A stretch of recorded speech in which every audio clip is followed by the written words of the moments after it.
Hello, everyone. I'm Stacey Barr. Welcome to our webcast, 4 ways that leaders can measure and monitor progress. Leaders, like all of us really, honestly, know how essential it is to demonstrate if the time and the money and the effort that we spend is having the intended impact on our organization's success.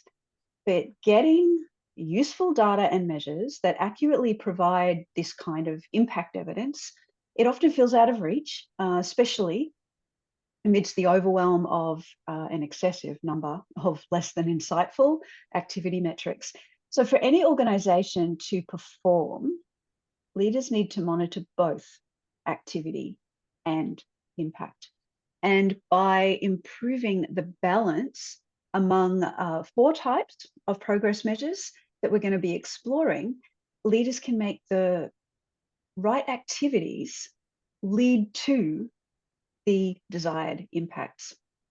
So in this webcast with me and our Australasian pump partner, Mark Hocknell, you'll see these 4 progress measures and how they come from a framework that helps us get that balance or better balance between measuring input versus impact and measuring labor versus leverage.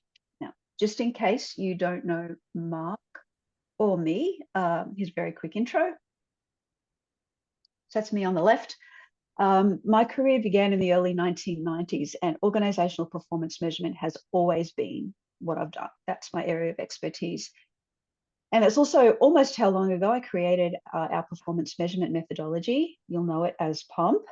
And that has evolved, in fact, into a great supporting methodology for just about every other strategic performance management framework that we know of. One of PUMP's powers is its ability to design meaningful metrics that give us direct evidence of anything that we want to monitor. So progress of our strategy execution is one of the important things to measure and monitor. And that's what we're going to explore today with my co-host, Mark Hocknell. So like I said, Mark is our Australasia, Asia Pacific pump partner. He brings pump in all its shapes and forms to businesses and organizations right across Australia, New Zealand, and the Asia Pacific. And Mark, we've been working together for near on 20 years now, I think. Yep, since 2006. Hello, everyone, and hi, Stacey. While Stacey just shared that she has been working with organisational performance measurement as her area of expertise for her whole career, for the first 15 years or so of my career, I learned how not to use KPIs directly in management roles and at university. So therefore, I've been using PUMP, as we just said, and working with PUMP ever since I learned it, which was in 2006. And when you learn something that completely changes that mental representation you have, and in this case of what organizational performance measurement really is, we can see and understand the world around us completely differently. And as a methodology then, PUMP dovetails into other methods that we use within organizations that give us greater levels of capability within our organizations and our businesses. So today, Stacey and I will guide you through exploring 4 types of progress measures and which one is the most powerful in creating a performance culture and achieving strategic direction. So here's a quick orientation of what we'll cover in this webcast. We're about to discover a framework that defines 4 distinct types of progress measures. The progress measures need to monitor strategy, execution, and impact and success, really. So then we'll spend some time on each type of progress measure to make it easier to know when to use it and how to make it work. And we'll throw a spotlight on one of the types of progress measures that's the key to create a performance culture and achieve strategic direction, but also tends to be the one that's most elusive. And if you're keen to learn the skills and techniques to create the most valuable and elusive type of performance measure, we'll give you some details to come and learn PUMP with us at your next opportunity. So for now, let me quickly give you an overview of how we can help your organisation create a performance culture that moves you towards achieving your strategic direction. So these free webcasts are designed to give you a taste of the many ways we can support your organisation with strategic performance management. Our flagship programs are really the Pump Blueprint program for measuring performance meaningfully to support strategy execution, and the Pump Evidence-Based Leadership program for leaders to create measurable strategy that everyone can align to, and the principles then of evidence-based management. And we have other programs that support the implementation of both these pump programs. Our entire global pump team believe in the difference that pump can make in your organization's ability to perform well.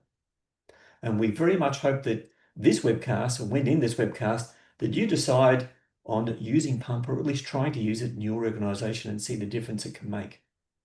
And if you do, head over to Pump Academy, Pump Dogma Academy, as you can see there on the side, to learn more about the programs and how we can help, or reach us directly at team@pump.academy to book a chat or to ask a question.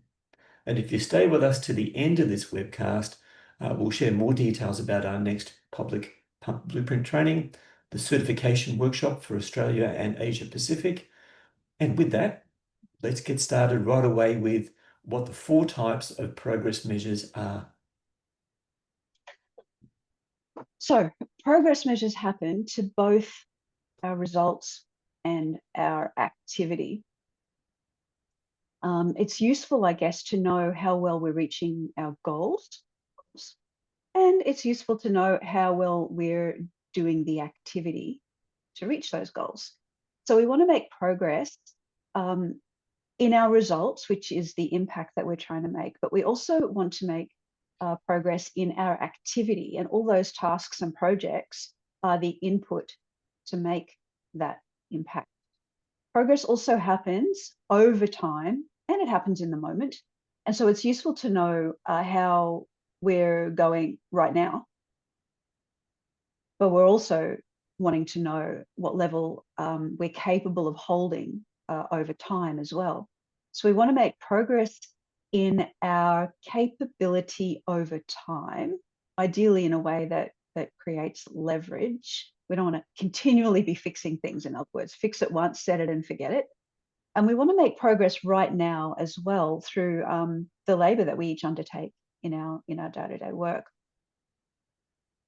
Now, there's a natural relationship among these 4 dimensions, and it gives us a really lovely framework of 4 types of progress measures. The first one is quota measures. Now, these are measures where we quantify task completion progress, and generally that's as an amount met of a quota by a point in time. So very often quota measures are assigned to individual people to meet in their everyday work. So a few examples here: compliance inspections performed with a quota maybe of 5 per day, number of new curriculum resources trialed, maybe there's a quota of 10 per class, and number of telehealth consultations with a quota of 20 per week. The second type of progress measure is the activity measure. And these are measures where we quantify a volume of work progress as a level of activity completed, or maybe even outputs produced over time. So different to the quota measure. The quota measure is right now in time. The activity measures are monitoring over time, through time. More often, activity measures are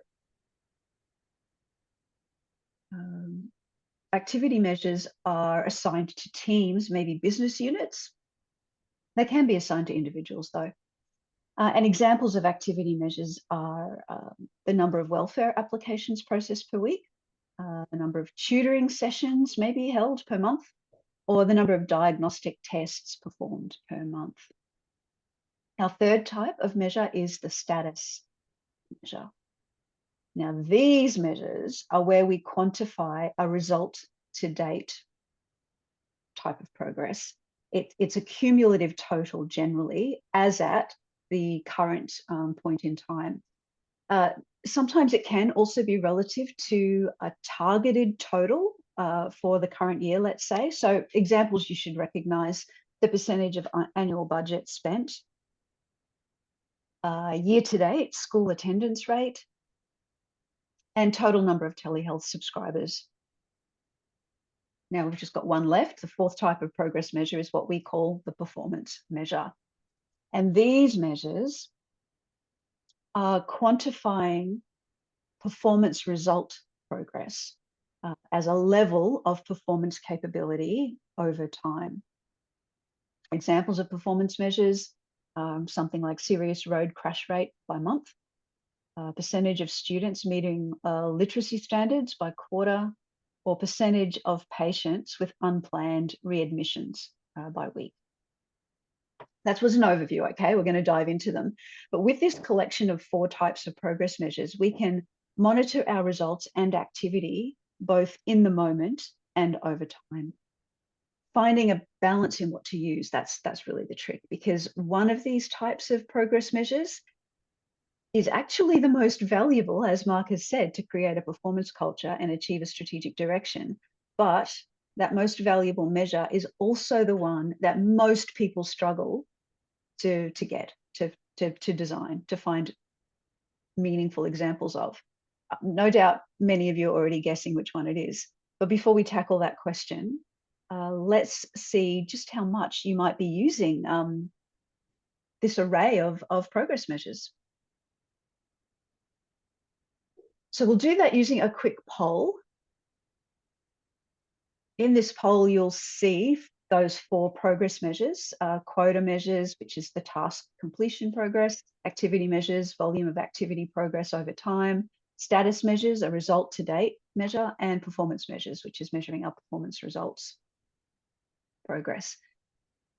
So you can pick more than one of those, but which of those are you really using most? Just give you a few more seconds to have a think and choose, and then I'll share the results with you.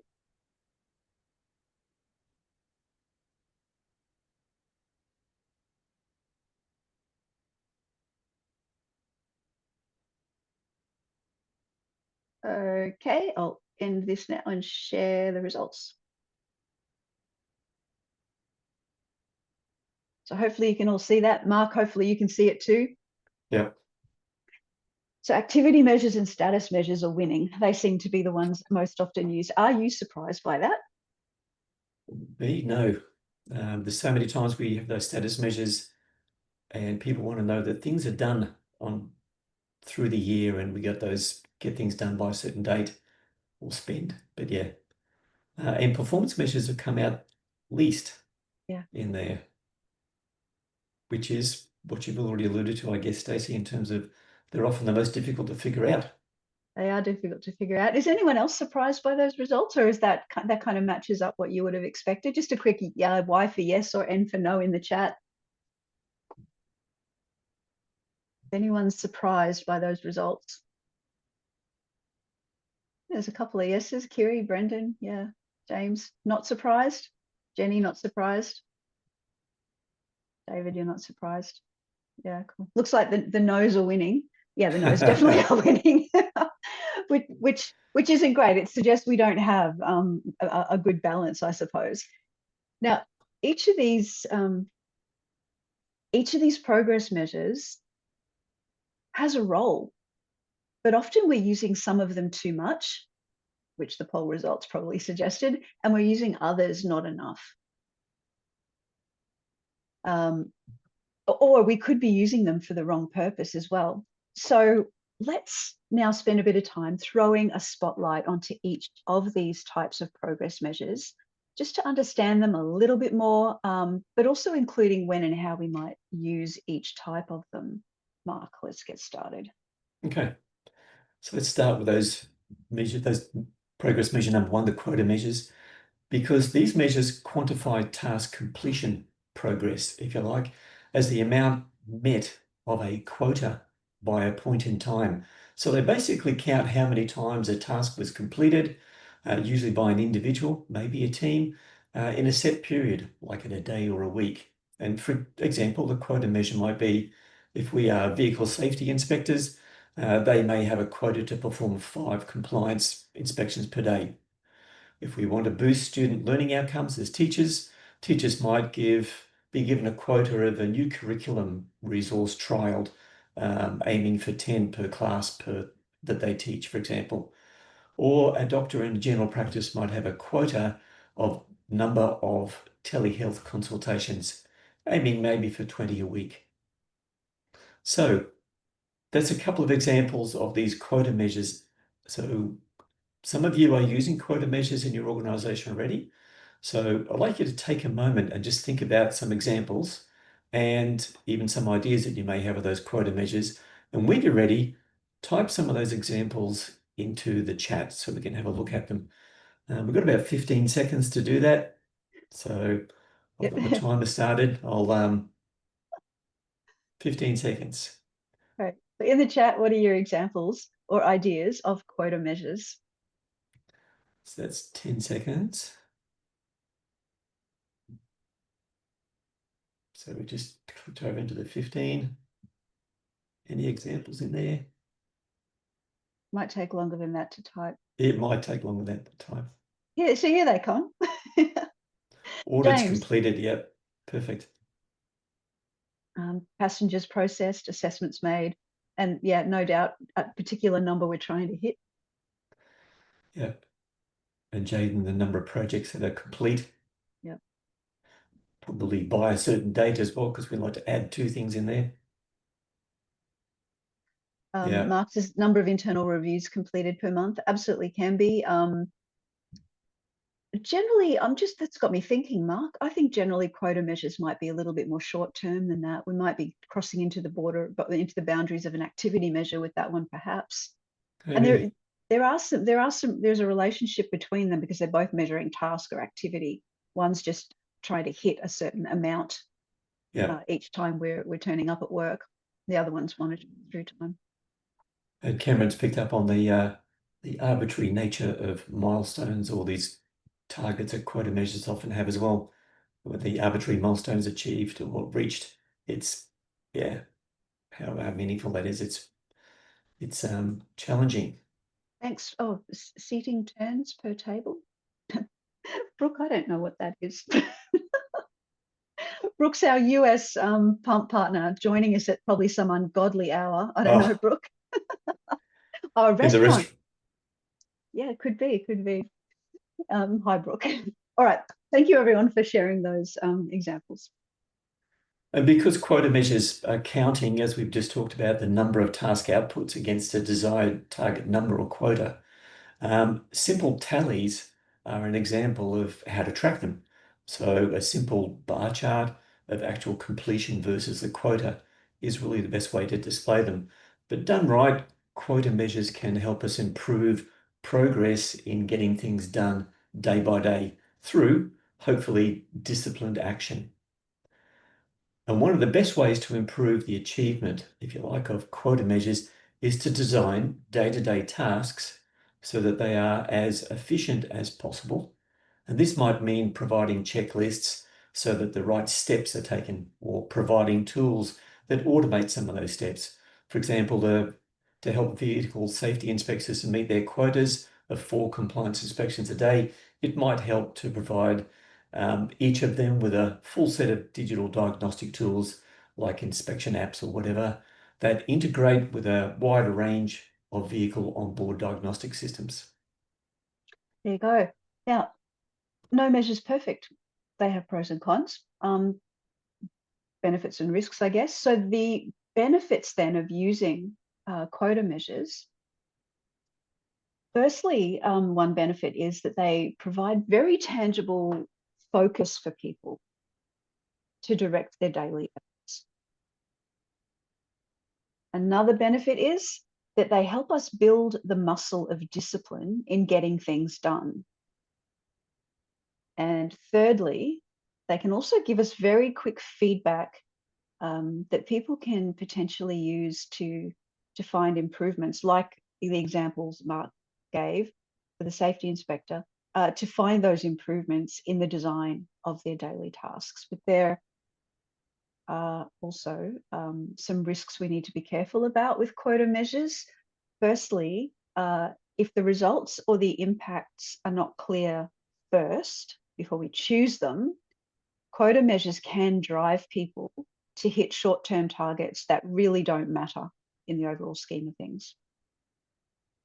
It's also a risk that if they're used to make comparisons between people, we all know this, they inadvertently encourage gaming of the measures and unhealthy competitive behaviours. That also erodes performance rather than improves it.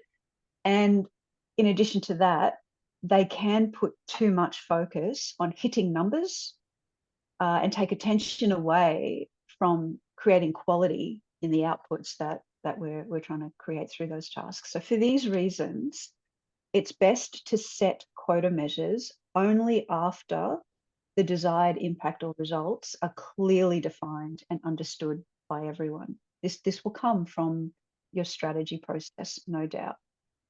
We want quota measures to help monitor and improve our day-to-day habits that most contribute to achieving that strategic direction for the organisation.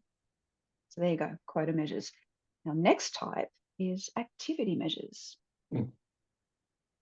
So activity measures quantify the volume of work progress as a level of activity completed or output produced over time. In other words, they count the amount of work that's been done or completed. So looking at those activity measure example again, we've got a social security department that might measure the number of welfare applications processed each week. A college might measure the number of tutoring sessions per month, or a medical practice might measure the number of diagnostic tests performed per month. So we said you also already answered this question in terms of are activity measures used in your organisation. So we did have about a third, I think, that had said that we were using activity measures. So again, let's see some of those examples in the chat. We'll give you 15 seconds to put those into the chat, which we worked out last time wasn't long enough, so maybe we'll go for 20 seconds. But I've got my timer just so that I can keep a track of it.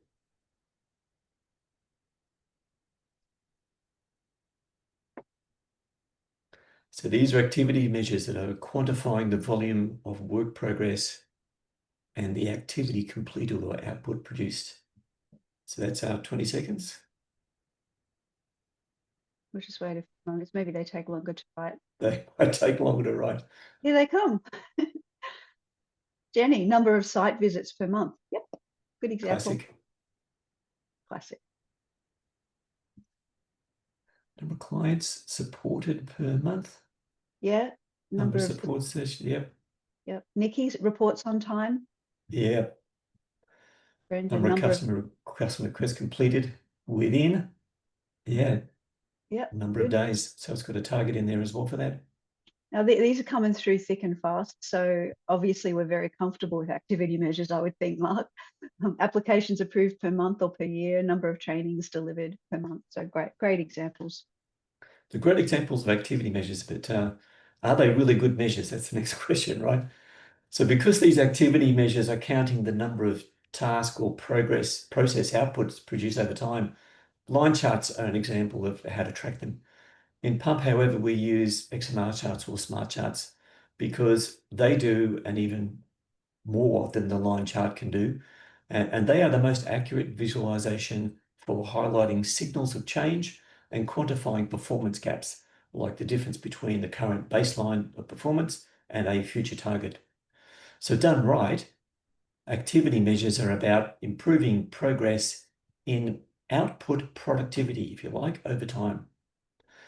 So producing more of the right outputs is helped by standardizing, streamlining, even automating parts of our work process. For example, to increase the progress of number of welfare applications processed each week, the welfare team might collaborate to standardize on their agreed highest priority application criteria. We still had more examples coming in there as I was speaking there, Stacey. That's great. That's great. Right, again, activity measures have benefits and risks. I got distracted because I was just delivered a coffee, which is anyone, yes, Y for yes in the chat. Are you currently drinking a coffee or a tea or something with me on this webcast, or am I doing it alone? I now feel like a coffee, Stacey. Yeah, probably other people are feeling like a coffee too. Paul, you're with me. Thank you. Thanks, Brendan. Good, I don't feel quite alone. Benefits of activity measures. The first one I want to talk about with you is that they are very easy for people to relate to because they measure outputs that they're close to. It's part of their everyday work. Another benefit is that they can be often, with just a bit of tweaking, they can become the basis for measuring and improving productivity. And we know that that always matters to some degree. And what that basically means, productivity, is that the rate at which outputs can be produced relative to the resources used. And thirdly, activity measures can also be useful in decision making when we're trying to match resources and schedules to changing levels of workload. So they're great for that kind of thing. But of course, they also have their risks. Activity measures have no meaning without the context of results, just like quota measures. And they are most definitely not evidence of result or impact. Why do I bother saying that? Because I see it all the time. Activity measures being used as evidence of impact, and they can't be. They can also drive too much focus on productivity at the expense of quality again. And on their own, they can be misleading, they can be misinterpreted without additional companion measures, let's say, that track the variation in complexity or difficulty of the work that's being measured, or what's involved to actually produce the same outputs that are being measured. So that can be a problem as well. And look, while I say, using them on their own is a risk, I think using any measure on its own is probably going to share that same risk as well.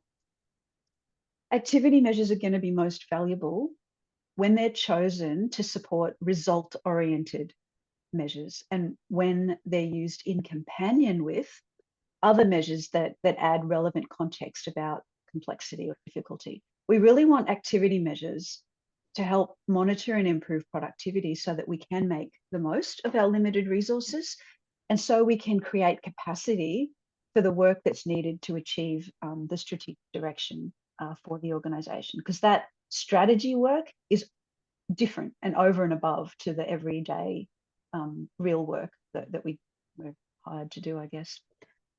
That's activity measures. Let's go on to the next progress measure, which is status measures. So status measures quantify result to date progress as a cumulative total or as a current point in time. So often they have a target to reach each year or whatever. So examples might be most government agencies, particularly I've seen, will measure percentage of annual budget spend or how much has been spent as they go through that. And that could be calculated as a snapshot of how much has been spent compared to the total that was allocated to them. Or an education department might monitor the year-to-date school attendance rate and might be aiming for an attendance rate, for example, of 90% for the year. Or a hospital may regularly check on the total number of telehealth subscribers against a total of they're trying to reach, which might be 1,000 by the end of the year. So a couple of examples of status measures. You guys are using them as well based on what we said before. So if you'd like to stick some of those measures you might have, which are those status measures, into the chat, let's have a look at them and see what we think. So again, we'll go for 20 seconds to get those in there. And I know we know it's going to take you longer. But, no, Jenny's already got one. Okay. Percentage Exactly. progress of a project. Yeah. Percentage completion, I imagine, Jenny, is what you're talking about there. That's exactly a status measure. And that'll be the tasks. So that's well into 20 seconds. Yep. Jaden's got milestones or deliverables reached per quarter. So what percentage of our due deliverables have we met in the quarter? That is a status measure. Yeah, Mark's got there the year-to-date room occupancy rate. Yep. Nice one. Thanks, Paul. Well, government board members trained on cybersecurity. Yeah, that's a status measure because there's only so many board members, and we want to get through training them all, I presume. Mark, why are you laughing? You know more about what Paul's talking about, I suspect. That's right, maybe. But it's Joanna. yeah. Sometimes when we see these status measures, we're seeing an intent behind it, such as getting everybody trained on cybersecurity, and that will then make us all more secure. But whether it achieves that outcome is a different thing. We might need other measures for it, like you said before, Stacey, companion measures. Yeah. We've got Joanna's got one, percentage of financial assistance distributed. That's a good example of a status measure. Yeah. Jaden, churn rate question mark. Yeah. I think if it's the churn rate to date for the year, like the year to date churn rate, absolutely a status measure. Yeah, because it's going to track it over time. And Brooke says percentage of donations received in a fund drive. Yeah, sure. Because the fund drive is going to have an end date, so sort of tracking it towards that date. Yeah, and probably a target too, a target number of donations. I have a friend who's doing a bicycle ride to raise money for Westpac choppers and rescue choppers, and they she had a percentage that she had to meet too. So we're looking at the status measure of her fundraising and trying to hit that target. Yeah, great examples. And because status measures give a snapshot of the current level of progress, we usually track them in a cumulative bar chart. And it's best to avoid using a line chart because line charts tend to suggest to us trends, and we cannot see trends in status measures. So done right, status measures are about giving us a quick overview of our current level of progress relative to a desired or future end state that we want.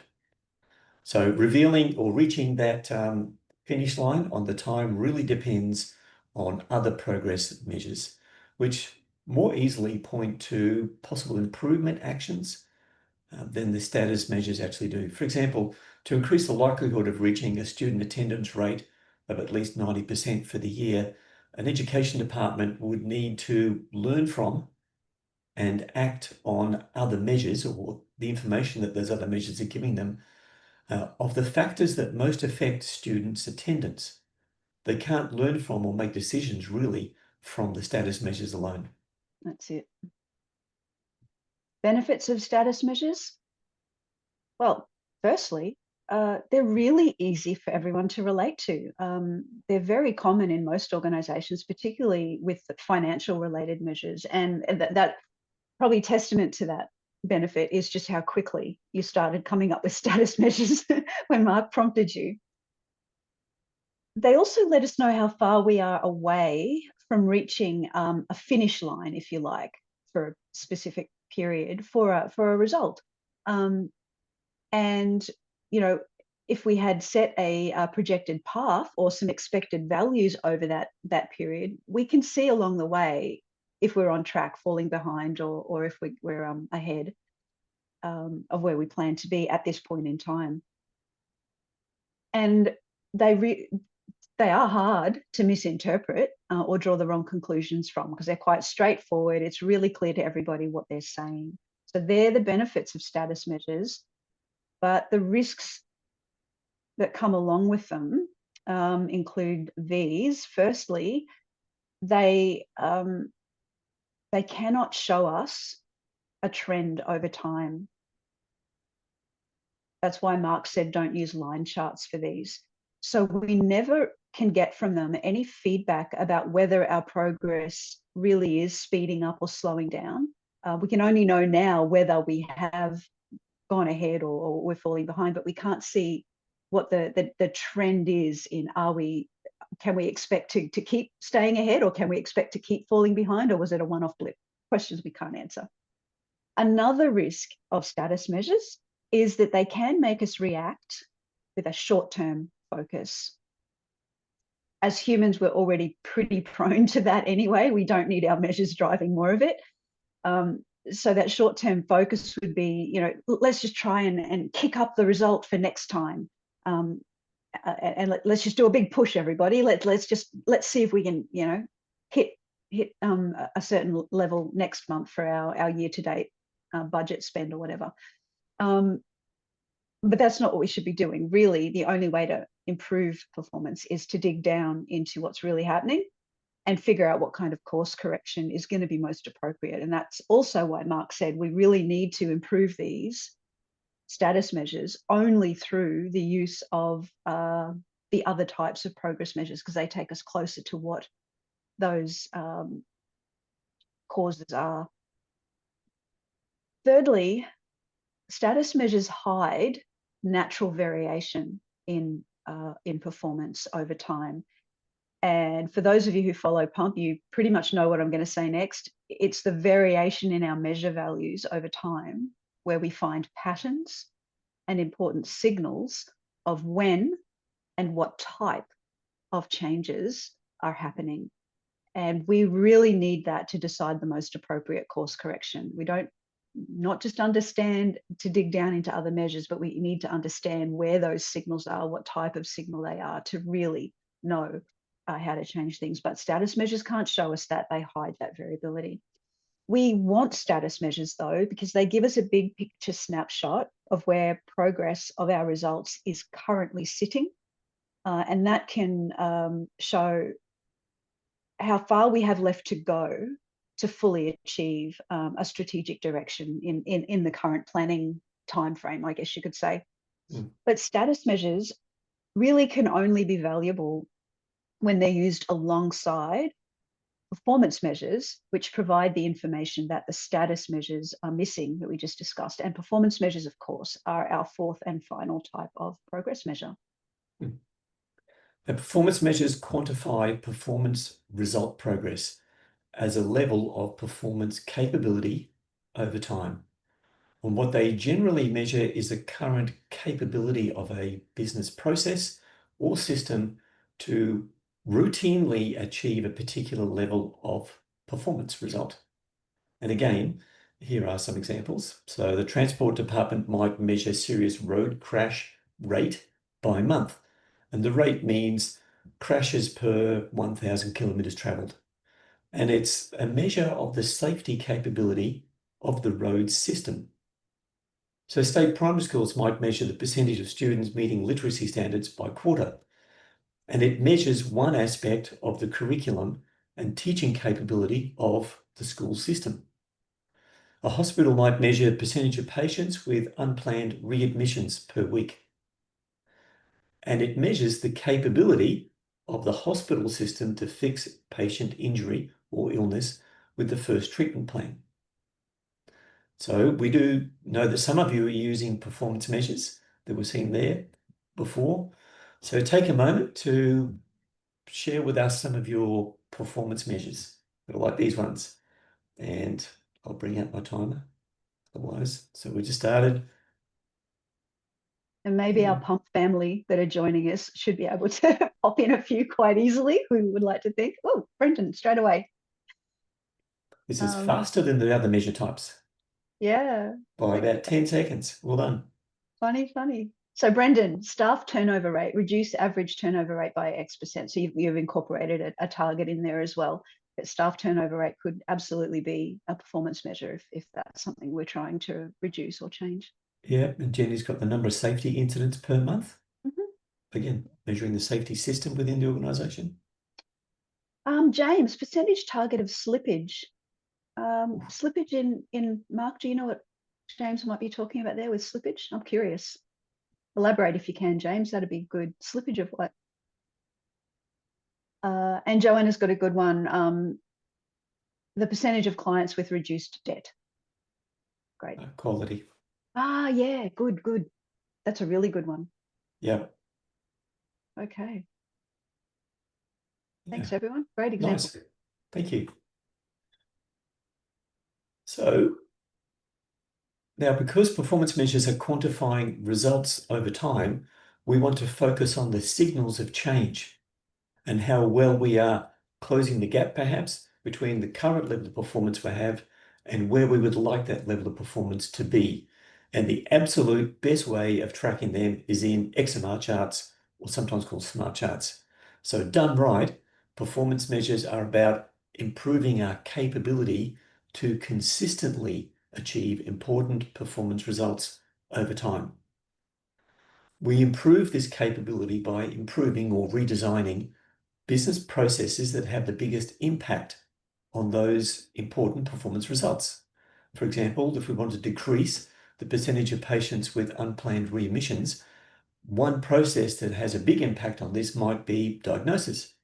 So the head doctors in each specialisation might review their diagnostic techniques or processes to see if they are as current as possible with the latest research.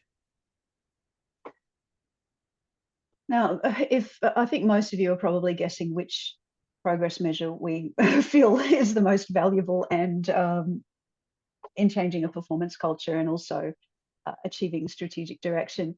But even this one has benefits and risks as well. Benefits of performance measures is that they focus on results and are generally designed to directly support strategy execution and achievement. So they can have a very big return from the effort in creating and using them. Having these measures can help you improve performance in bigger leaps and bounds for less effort than some of the other progress measures we've talked about. That's what I'm trying to say there. They're also excellent at showing changes over time. And if presented the right way in the smart charts, XMR charts that we use in Pump, they can allow for very fast course correction that keeps resources focused on closing performance gaps, that gap between where performance currently is and the target saying where we want it to be. Also, performance measures focus on organisational capability, which means that they can point to the root causes that need only be fixed once to almost permanently elevate performance from that point forward. They don't teach us to compensate for a bad performing system. They teach us to make the system perform better. So therefore, they have much more leverage in creating organisational success than any other type of progress measure, actually. They've got risks. Performance measures are definitely harder to identify than the other types of measures, particularly when the results that they should monitor are intangible or vaguely articulated. And that's quite a common situation. Also, new performance measures are often quite different to what the organisation has traditionally measured. And so the data needed to calculate them just may not be available or not readily available.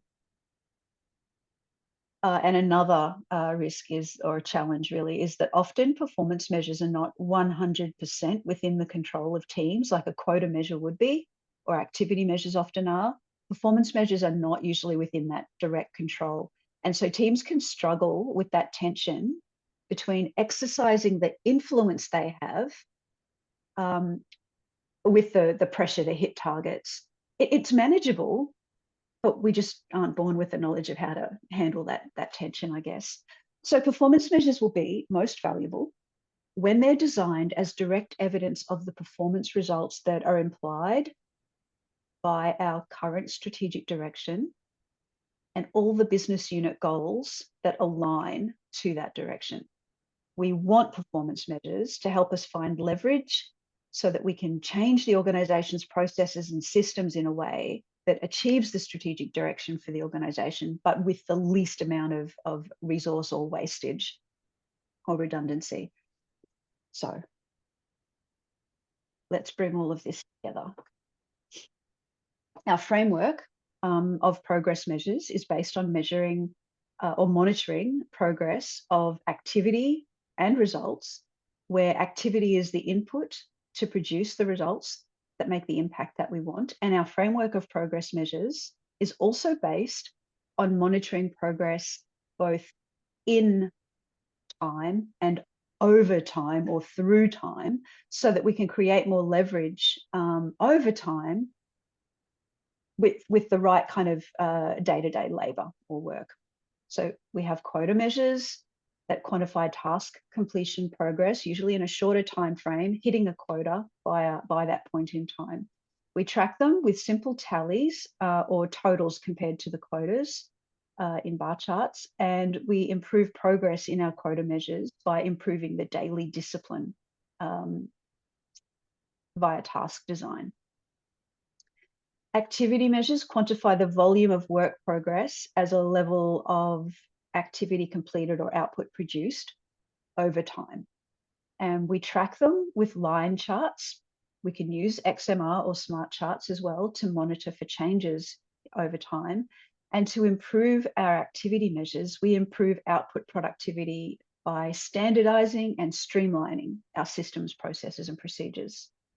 Our status measures quantify result to date progress. It's a cumulative total as at the current point in time. And we track them using a cumulative bar chart to show that progression toward a targeted total or a desired end state or finish line. And to improve progress in our status measures, we really need to look to the other progress measures to figure out what are the factors that contribute to the status of our results. And then finally, our performance measures quantify performance result progress as a level of capability over time. We track them using smart charts, XMR charts, to monitor for when changes occur and how well our performance gaps are closing. And to improve the progress of our performance measures, we improve capability through process and system design, how we actually do our work. So there are 4 types of progress measures, as you can see. We did say that one of them is the most valuable for creating a performance culture and for achieving strategic direction. So which one is it? Which do you think of the 4 types of progress measures is the one most valuable to create a performance culture and achieve strategy?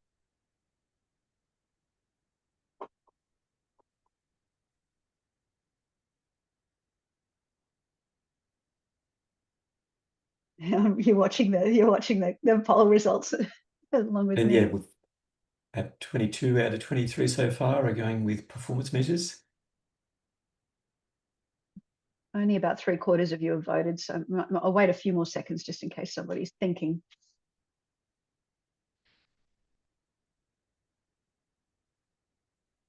And I'll end it there.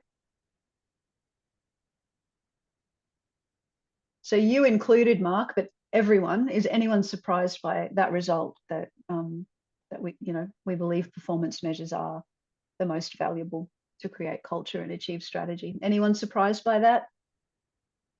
Hopefully I'll let not. all of you put a Y for yes or an N for no in the chat. Mark, you're not, are you?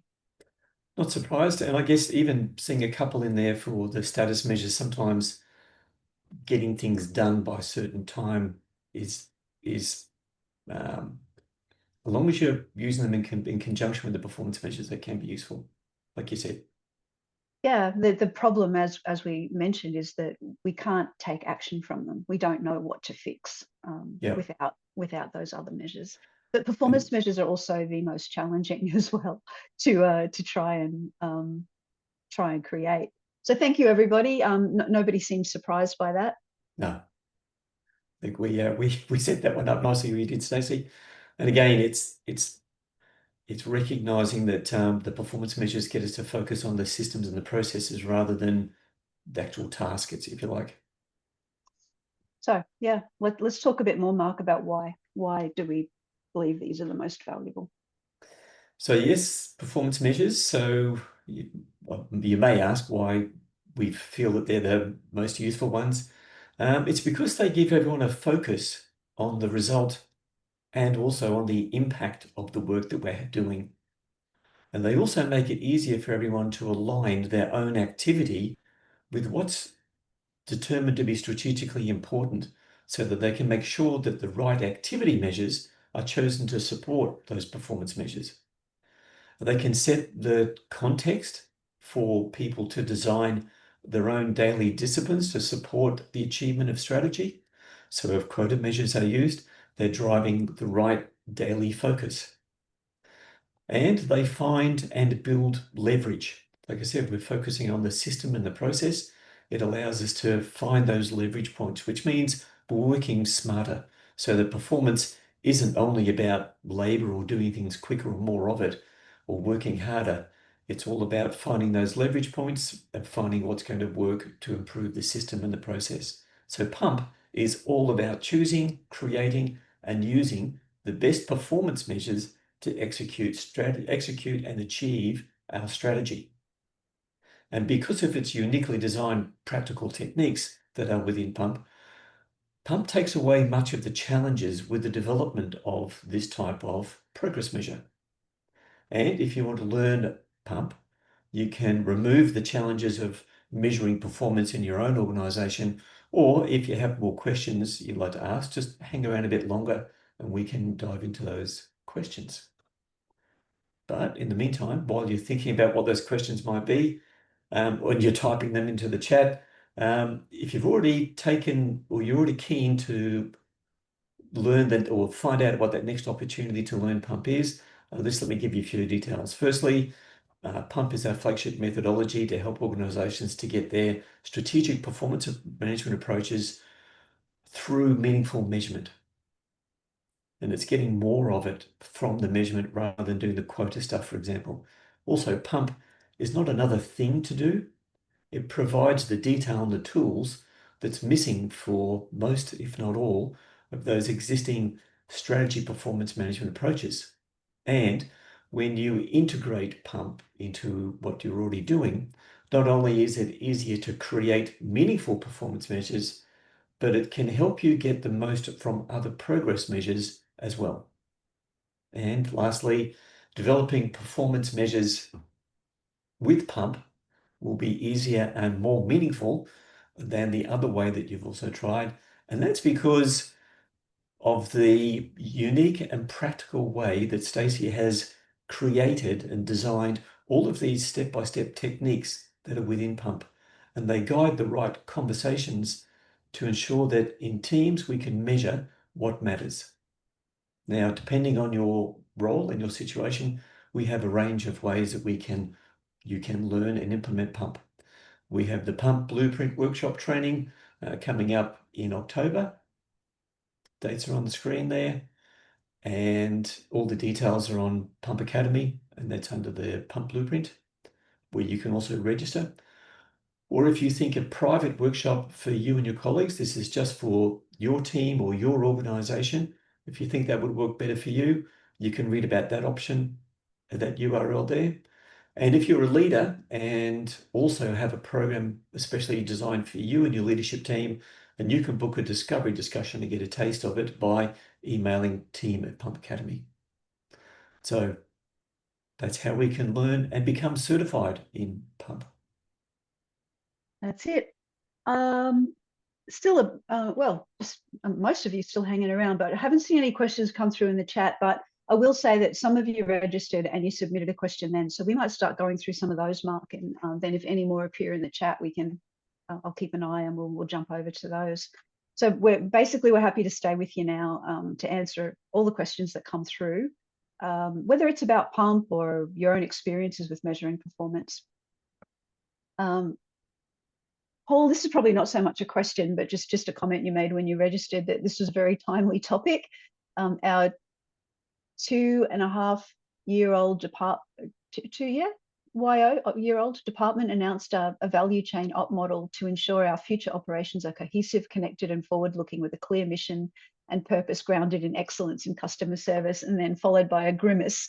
And I know why you're grimacing, Paul, because there's not too much that's clear about weasel words that we always see in our goals, and cohesive and connected and forward looking probably need a little bit more conversation to get to what impact they're really trying to describe. That's it. So also got a question there from Vasant. The performance measures are so many. It is really confusing to how to overcome this confusion. And Vasant, I think hopefully we've in sharing or looking at these different types of performance measures we've just looked at, or progress measures, and breaking them up into those different categories. Hopefully that will give you some framework to start to, when you say performance measures, there's so many of them. If you can start to categorize what they are, it'll give you a more insight into which of your performance measures are actually performance measures, or which of your KPIs are actually performance measures, which one's a quota or the status. And that'll help really start to unpack how you make that less confusing, I'd suggest. Hopefully that works. Yeah, absolutely. And also this, I want to segue from Vasant's question over into Cameron's, because there's a bit of a connection between them. So Cameron, you're asking, do you recommend that if we have clear desired outcomes, reporting to an executive level consists of a performance measure as part of a broader small suite of quota status activity measures to fully tell the performance story, or is that too much detail? I think to create a report like that probably is too much detail. And again, it kind of comes back to what Vasant said about too many measures and confusion.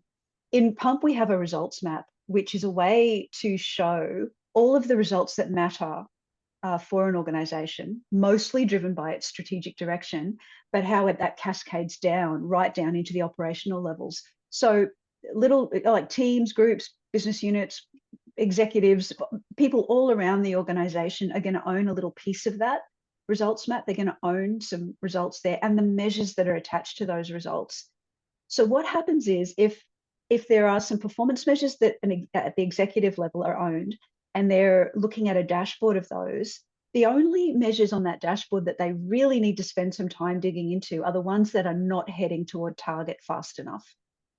So if there is progress being made and they can see that in the way that we build dashboards in Pump, that's fine. They can leave well enough alone and prioritize their attention on where the measures are not doing what they expected to or not doing what they should.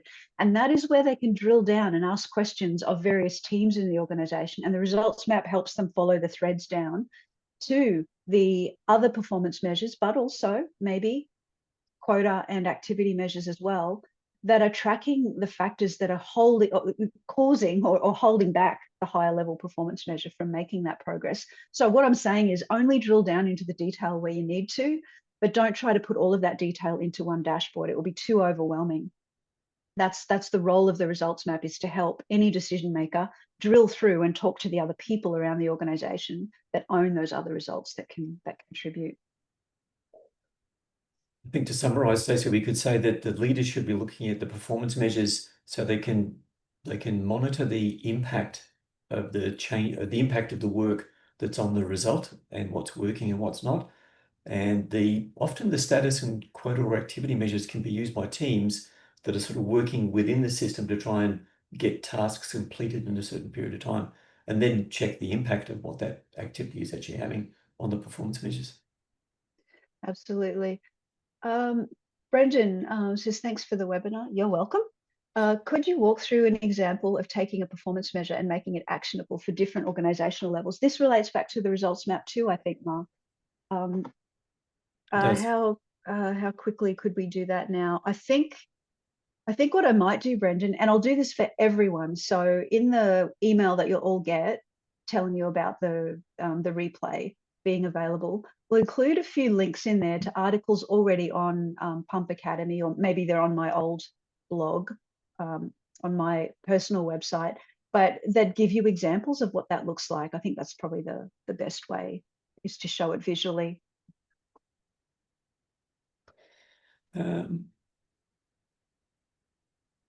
Different organizational levels.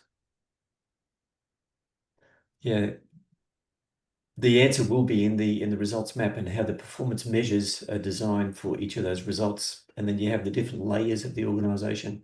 And how they're tied together with cause-effect relationships and how they're tied together with the cause and effect. That's right. Yeah, that's it.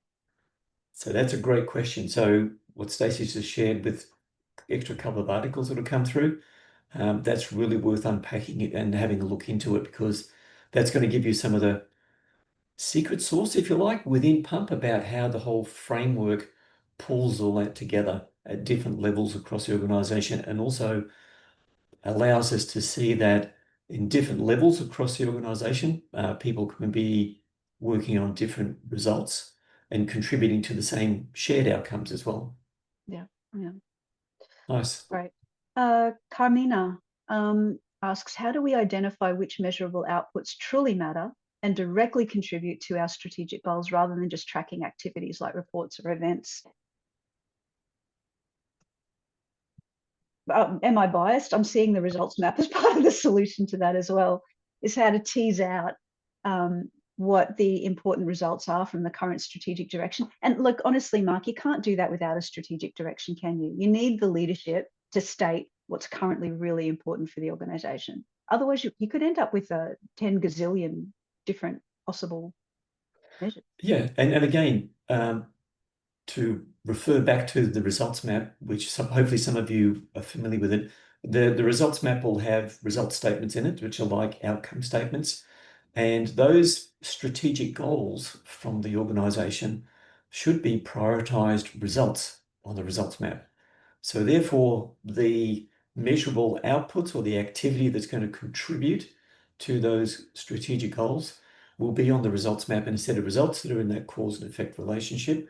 And we can still track activities around that, but that's more getting into the status and the sort of quota sort of measures. But it's the performance measures that are attached to the results on the results map that will give us a measure of the impact of those activities and status stuff that's going on, the quota stuff. That's it. So, So Alicia's got a great question. So Alicia put in before, I want to learn how to effectively craft performance measures in the Australian federal government space. Join us in October and we will teach you how to do that. And not only will we teach you how to effectively craft performance measures in the federal government space, we'll teach you how to use those measures, and you'll also pick up a certification in pump. that's it. Excuse me. But also, Salish, if your question's a little bit more deeper than that, please just reach out to us, team at Pump Academy, if you want Mark or I to contact you for a bit more of a chat, because it's quite a broad question, Mark, and there's so much of Pump in the organisation that Salish is part of. So yeah. And again, it's effectively craft performance measures within step 3 of the pump technique. There is a technique called measure design, and that technique is exactly how to effectively craft performance measures, because I've used it 100 times, I reckon, and it works every single time. Neat. Brendan's got a good question. In local government, we've attempted to develop a results map. However, given the breadth of the portfolio and volume of strategies across different areas, would it be more appropriate to develop separate results maps for each strategic area? I've got a two-part answer to this, Mark, but you've got an expression on your face that makes me think you've got something to say too. You go first this time. Okay, so I have collaborated with one local government that has got everything on the one map. And yes, the map is huge, but it does all connect, and that's the way they chose to do it. You can also then make sure that on a results map, you've got the pink and green, which is the same for each group. That's the pink and green results for everyone else. And the pink results are in the center of the map, and they come typically from vision, mission, and purpose. And then the green results are those strategic outcomes that you're working towards that will have make an impact on the results from your vision, mission, and purpose. So as long as you've got the pink and the green the same, you can then use the maps to sort of fill that out, if you like, for other groups that are contributing to particular parts of the map. And very often what we will do when we're starting a team out with a results map is have that pink and the green, that's the strategic level results in the middle of the map and nothing else. And we'll just give them the chance just to think about the results they own and how they contribute to that strategic direction. The benefit of having both of a results map per area, but also one results map that contains everything, each one's got an advantage. Having one just per area where they're focusing on their own slice of the map, if you like, that just helps them think clearly and stay focused and not get overwhelmed. But having the big map with everything in there, probably managed by your strategy team centrally in the organization, is that you can then start picking up the synergies, the conflicts, the tensions that can happen between and among the different parts of the organization, because they'll always exist. And rather than having fights across the organizational silos about it's their fault, no, it's their fault. Instead, you can actually build a map that shows you, yes, there's a tension there, and there's a better way to balance or manage it. So, them hitting their target doesn't sabotage us hitting ours, that we try to find that. So you can't do that with just individual results maps. You need the whole one for that. I'd like to just draw out one point that Stacey just glossed over, and that is if you've got the pink and the green, and then you get teams and groups, departments or whatever, to then develop their own results that contribute to those pink and green level results on the results maps, which really are results from vision, mission, and purpose, and those strategic priorities. Those teams are creating their own result statements about how they contribute to that. And they have 100% buy-in to those results that they've created because they created them. And they can see the cause and effect relationship between that and the connection into the strategic priorities. And then they'll use that technique, the measure design technique, to design and select the performance measures for each of those.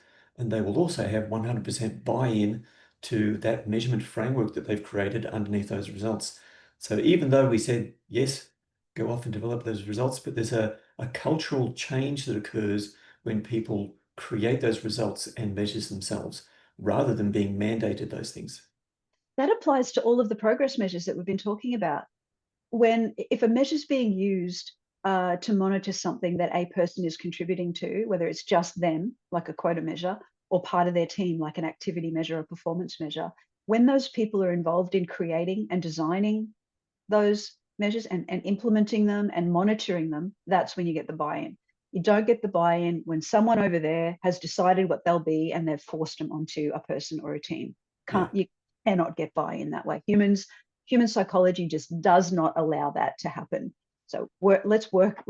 This is human-centered design. Let's acknowledge how humans operate and how they function and what they are, and make a methodology work with the human so that we end up with the kind of buy-in and engagement that leads to a performance culture, really.